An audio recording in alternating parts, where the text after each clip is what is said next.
تماشاوان نجا دوه بردفك انکس فیصل یوسف وکی جارا یکم تبلی روناهی تیوی بو برنگکی زندی هلبت بحثا خبات شانده کرد کر آکو ده انجام کنفرانسا یک ریزی و یک هلوستا کردی ده درکتیه فیصل یوسف ده بیجه کو او ویگاوی خبات اندکن خوب هفو دن دگرن جبوکو کاربن رولک ارینی ده سوریه ده بلیزن فیصل یوسف اشکرد که وی بچن شامه لوی داره داخوازا سوریا که نناوندی بکن رنگ سوری ناسنامه سوری چاره سرکرنا مسئله کردی هندروی سوریا ده او ایرو بویه جهه دانو ستاندن ده سرانسری سوریا ناو دوستا ده ناو برادرن می کردستانی ده او دوی بی پاراستن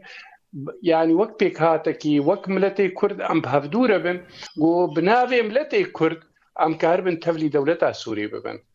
ناما يعني يكمي جوي شانتي جوي كونفرانسي يكيتيا كردية نرينا كردي أم نتني مهوان سوري أم دبيجن أم خدية آوا کرنا سورينا جهه ريزگرتني بو براستي جهه كيف خوشيه بجنازيه بو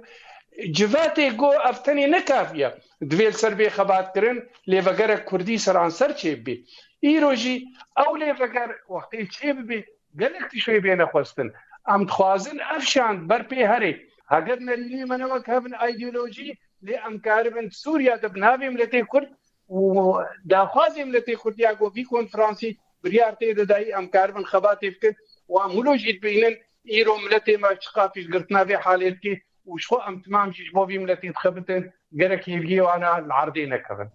خازم سلالكم مسألة كردي